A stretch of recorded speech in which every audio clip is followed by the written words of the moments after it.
ನಾರಾಯಣಂ ಸುರಗುರುಂ ಜಗದೇಕನಾಥಂ ಭಕ್ತಪ್ರಿಯಂ ಸಕಲಲೋಕನಮಸ್ಕೃತಂ ಚ ತ್ರೈಗುಣ್ಯವರ್ಜಿತಮಜಂ ವಿಭುಮಾದ್ಯಮೀಶಂ ವಂದೇ ಭವಗ್ನಮಮರಾಸುರಸಿದ್ಧವಂದ್ಯಂ ವ್ಯಾಸಂ ವಸಿಷ್ಠನಪ್ತಾರಂ ಶಕ್ತೇಃ ಪೌತ್ರಂ ಅಕಲ್ಮಷಂ ಪರಾಶರಾತ್ಮಜಂ ವಂದೇ ಶುಕತಾತಂ ತಪೋನಿಧಿಂ.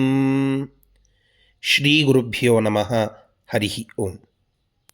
ವಿಷ್ಣು ಸಹಸ್ರನಾಮ ಸ್ತೋತ್ರದ 23ನೆಯ ಶ್ಲೋಕದ ಚಿಂತನೆಯನ್ನು ಇವತ್ತು ಮಾಡೋಣ.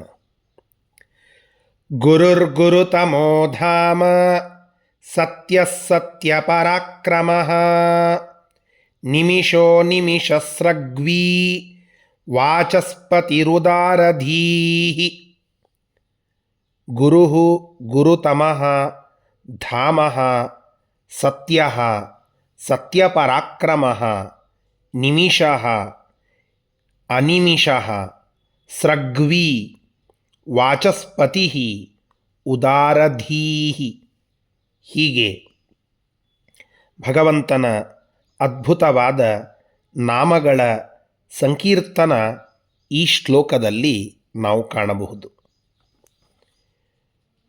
ಇಂತಹ 10 ನಾಮಗಳ ವರ್ಣನೆಯನ್ನು ಭೀಷ್ಮಾಚಾರ್ಯರು ಈ ಶ್ಲೋಕದ ಮೂಲಕವಾಗಿ ಮಾಡಿಕೊಡ್ತಾ ಇದ್ದಾರೆ. ಭಗವಂತನನ್ನು ಗುರುಹು ಅಂತ ಕರೀತಾರೆ.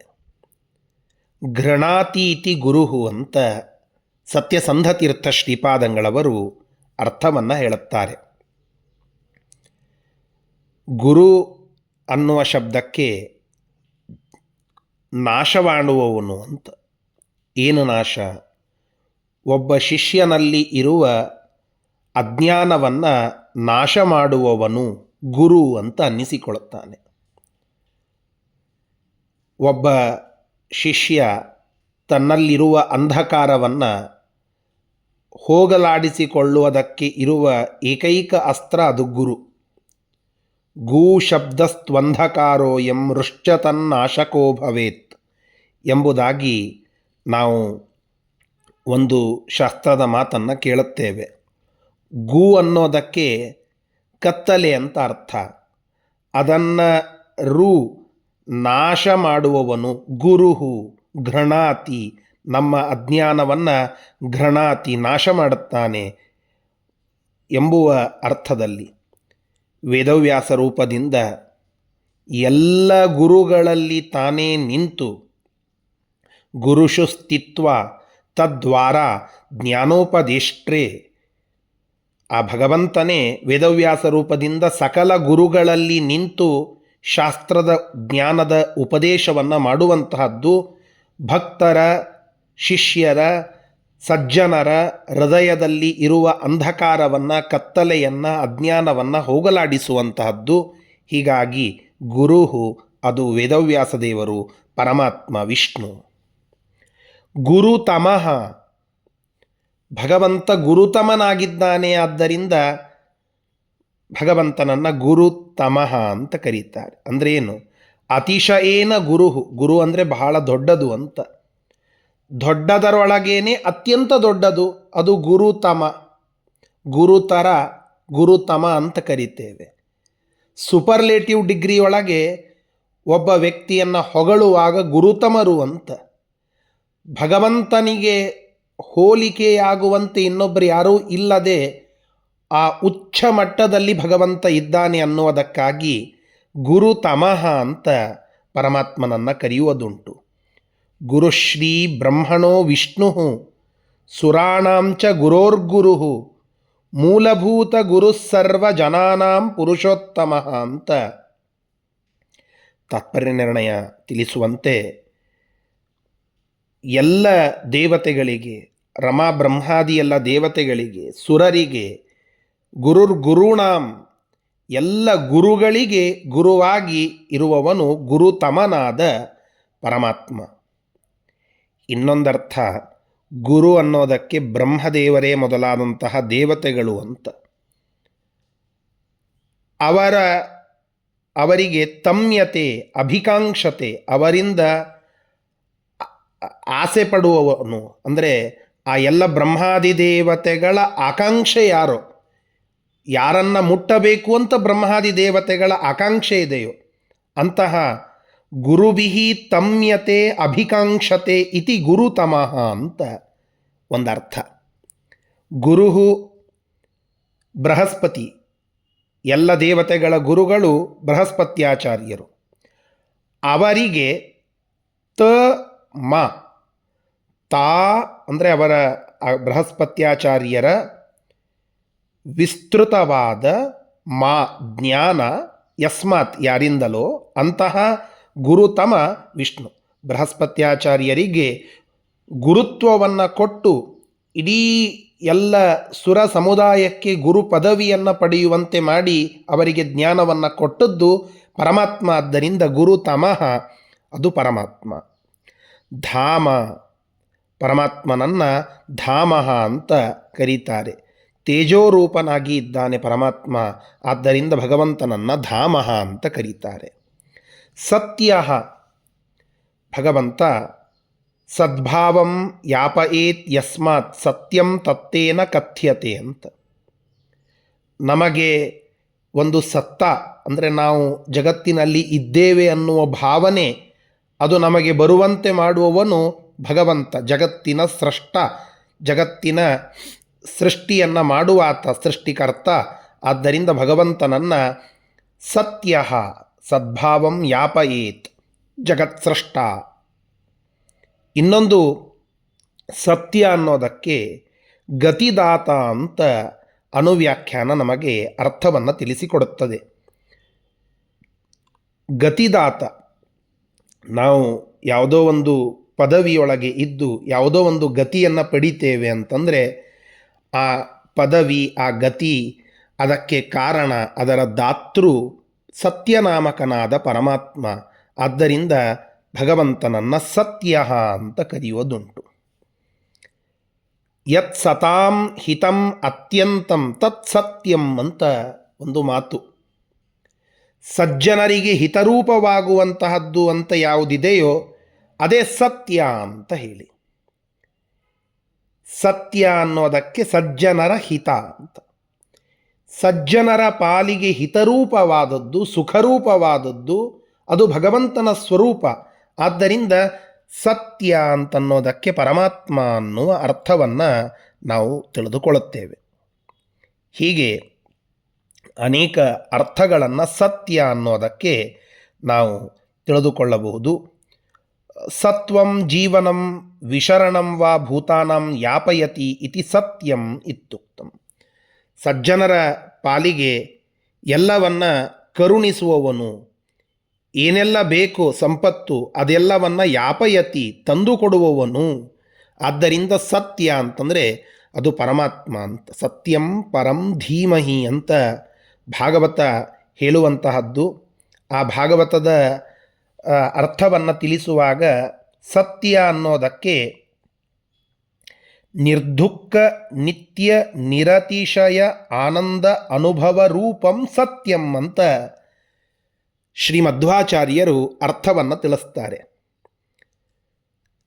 ಯಾವುದೇ ತರಹದ ದುಃಖ ಇಲ್ಲದ ನಿತ್ಯವಾದ ನಿರತಿಶಯವಾದ ಆನಂದ ಸುಖ ಅದರ ಅನುಭವ ಸ್ವರೂಪ ಅದು ಪರಮಾತ್ಮ. ಆದ್ದರಿಂದ ಸತ್ಯಂ ಅದು ಪರಮಾತ್ಮ ವಿಷ್ಣು.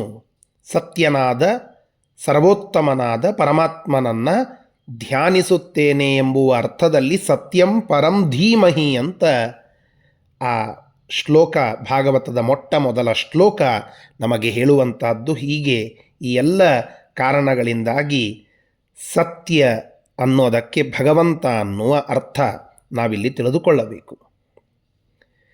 ಸತ್ಯ ಪರಾಕ್ರಮ, ಸತ್ಯವಾದ ಪರಾಕ್ರಮವನ್ನು ಉಳ್ಳವನು. ಸತ್ಯವಾದ ಪರಾಕ್ರಮ ಅಂತಂದರೆ ಎಂದಿಗೂ ಹುಸಿ ಹೋಗದ, ಎಂದಿಗೂ ಸೋಲಾಗದ, ಯಾವತ್ತಿಗೂ ಆ ಪರಾಕ್ರಮ ಇರುವಂತಹದ್ದು. ಅದಕ್ಕೆ ಕಾಲದ ಮಿತಿ ಇಲ್ಲ, ಯಾರಿಗೂ ಅದನ್ನು ತಡೆಯುವ ಸಾಮರ್ಥ್ಯ ಇಲ್ಲ. ಅಂತಹ ಸತ್ಯವಾದ ಪರಾಕ್ರಮ ಅದು ನಮ್ಮ ಭಗವಂತನದ್ದು. ಆದ್ದರಿಂದ ಸತ್ಯ ಪರಾಕ್ರಮ ಪರಮಾತ್ಮನಿಗೆ ಇರುವಂತಹ ಒಂದು ಹೆಸರು. ಇನ್ನೊಂದು ವಿಶಿಷ್ಟ ಅರ್ಥವನ್ನು ಸತ್ಯಸಂಧ ತೀರ್ಥರು ಹೇಳುತ್ತಾರೆ. ಸತ್ಯಪರೇ ಆ ಕ್ರಮ ಯಸ್ಯ ಇತಿ ಸತ್ಯಪರಾಕ್ರಮ ಅಂತ.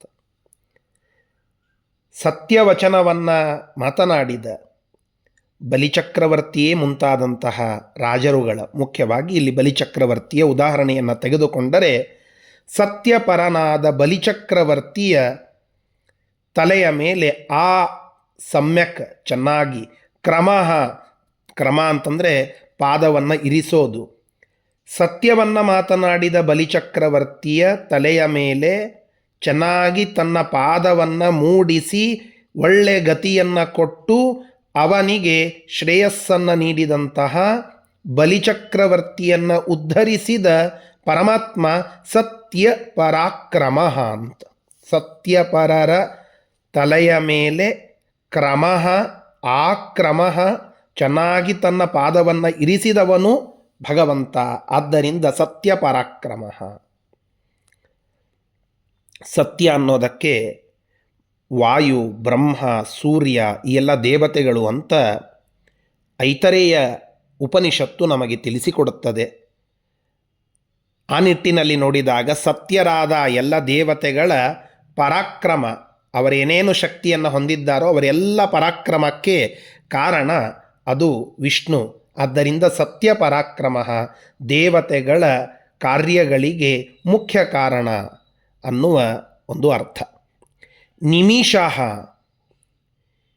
ನಿಮಿ ಅಂತ ಒಬ್ಬ ರಾಜ ವಸಿಷ್ಠರಿಂದ ಶಾಪವನ್ನು ಪಡೆದು ಅತಂತ್ರವಾದ ಪರಿಸ್ಥಿತಿಗೆ ಬರ್ತಾನೆ. ಅವನು ಪ್ರತಿಯೊಬ್ಬರ ಕಣ್ಣಿನ ರೆಪ್ಪೆಯಲ್ಲಿ ಒಂದೊಂದು ನಿಮಿಷಗಳ ಕಾಲ ಇರ್ತಾನೆ. ಆ ನಿಮಿ ಎಷ್ಟು ಹೊತ್ತು ಎಲ್ಲರ ಕಣ್ಣಿನಲ್ಲಿ ಇದ್ದು ಹೋಗ್ತಿದ್ನೋ, ಅದಕ್ಕಾಗಿ ಆ ಒಂದು ಸಮಯದ ಪ್ರಸಂಗಕ್ಕೆ ಅಂದರೆ ಆ ಒಂದು ಕ್ಷಣಗಳ ಸಮೂಹಕ್ಕೆ ನಿಮಿಷ ಅಂತ ಕರೆದರು. ರೆಪ್ಪೆಗೆ ಅವತ್ತಿನಿಂದ ನಿಮಿಷ ಅಂತ ಹೆಸರು ಬಂತು.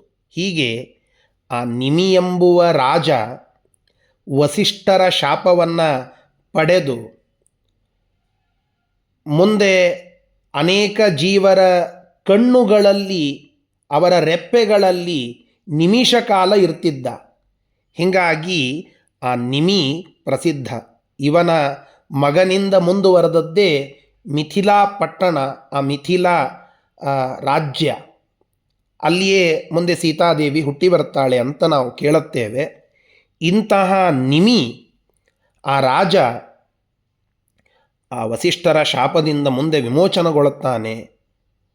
ಆ ನಿಮಿಗೆ ನಿಮಿ ಎಂಬುವ ರಾಜನಿಗೆ ಬಲ ಯಾರು? ಅದು ಪರಮಾತ್ಮ. ಆ ನಿಮಿಯೇ ಮೊದಲಾದ ಎಲ್ಲ ರಾಜರುಗಳ ಬಲ ಅದು ಪರಮಾತ್ಮ. ಆದ್ದರಿಂದ ನಿಮಿಷಃ ಅಂತ. ನಿಮಿಷ ಅನ್ನುವ ಒಂದು ಕಾಲದ ಭಾಗದಲ್ಲಿ ತಾನೇ ಸ್ವತಃ ಇದ್ದು ನಿಯಂತ್ರಣ ಮಾಡುವವನು ಕಾಲನಿಯಾಮಕ ಅನ್ನುವುದಕ್ಕಾಗಿಯೂ ಭಗವಂತನಿಗೆ ನಿಮಿಷಃ. ಅನಿಮಿಷಃ ಸರ್ವದಾ ದಯೆಯ ಭಕ್ತಾನ್ ಪಶ್ಯತಿ. ನಿಮಿಷ ಅಂದರೆ ರೆಪ್ಪೆಗಳು, ರೆಪ್ಪೆ ಬಡೆಯದಂತೆ ಭಕ್ತರ ಮೇಲೆ ಕರುಣೆಯಿಂದ ಅವರನ್ನು ನೋಡುವಾತ. ಆದ್ದರಿಂದ ಅನಿಮಿಷಃ ಪರಮಾತ್ಮ. ಸ್ರಕ್ ಅನ್ನೋದಕ್ಕೆ ಹಾರ, ಹೂವಿನ ಹಾರ. ಭಕ್ತರು ಅರ್ಪಿಸುವ ಹೂವಿನ ಹಾರವನ್ನು ಚೆನ್ನಾಗಿ ಧಾರಣ ಮಾಡಿದಂತಹ ಪರಮಾತ್ಮ ಸ್ರಗ್ವಿ. ಸ್ರಜೋ ಅಸ್ಯ ಸಂತಿ ಇತಿ ಸ್ರಗ್ವಿ. ವಾಚಸ್ಪತಿ, ವಾಚಾಂ ಮಾತುಗಳು. ನಮ್ಮ ಮಾತುಗಳು ಏನು ಬರ್ತವೆಯೋ ಆ ಎಲ್ಲ ಮಾತುಗಳಿಗೆ ಪತಿ, ಒಡೆಯ. ದಾಸರು ಹೇಳುತ್ತಾರಲ್ಲ, ಬಾಯಿ ಮಾತು ನಿಂದೆ ಬರುವ ಭಾಗ್ಯ ನಿಂದೆ. ನಮ್ಮ ಮಾತುಗಳೆಲ್ಲ ಆ ಪರಮಾತ್ಮನ ಅನುಗ್ರಹ. ಆದ್ದರಿಂದ ವಾಚಾಂ, ನಮ್ಮ ಮಾತುಗಳಿಗೆ ಪತಿ, ಒಡೆಯ. ಆದ್ದರಿಂದ ವಾಚಸ್ಪತಿ. ಅಥವಾ ವಾಚಾಂ ವೇದ ವಾಕ್ಯಾನಂ, ವೇದ ವಾಕ್ಯಗಳಿಗೆಲ್ಲ ಪತಿ, ಒಡೆಯ. ಅದರಿಂದ ಪ್ರತಿಪಾದ್ಯ ಪರಮಾತ್ಮ. ಆದ್ದರಿಂದ ವಾಚಸ್ಪತಿ. ಉದಾರಧೀಹಿ, ಉದಾರ ಅನ್ನೋದಕ್ಕೆ ಲಕ್ಷ್ಮೀದೇವಿ ಅಂತ ಅರ್ಥ. ಅವಳ ಬುದ್ಧಿಯಲ್ಲಿ ಯಾವ ಭಗವಂತ ಇದ್ದಾನೋ ಆ ಭಗವಂತನನ್ನು ಉದಾರಧೀಹಿ ಅನ್ನುವ ಹೆಸರಿನಿಂದ ನಾವು ಕರೀತೇವೆ. ಭಕ್ತರ ಮೇಲೆ ಯಾವತ್ತಿಗೂ ಅವರು ಮಾಡುವ ತಪ್ಪುಗಳನ್ನು ಕ್ಷಮಿಸಿ ಅವರ ಮೇಲೆ ಔದಾರ್ಯವನ್ನು ತೋರಿಸುವ ಬುದ್ಧಿ ಭಗವಂತನದ್ದು. ಆದ್ದರಿಂದ ಉದಾರಧೀಹಿ. ಹೀಗೆ ಈ ಶ್ಲೋಕ ನಮಗೆ 10 ಅದ್ಭುತವಾದ ವಿಷಯಗಳ ನಿರೂಪಣೆಯನ್ನು ಮಾಡಿ ಪರಮಾತ್ಮನ 10 ನಾಮಗಳ ಚಿಂತನೆಯನ್ನು ಮಾಡಿಸ್ತದೆ. ಈ ರೀತಿಯಾಗಿ ಭಗವಂತನನ್ನು ನಾವು ಸ್ತೋತ್ರ ಮಾಡೋಣ. ಶ್ರೀಕೃಷ್ಣಾರ್ಪಣಮಸ್ತು. ಹರಯೇ ನಮಃ.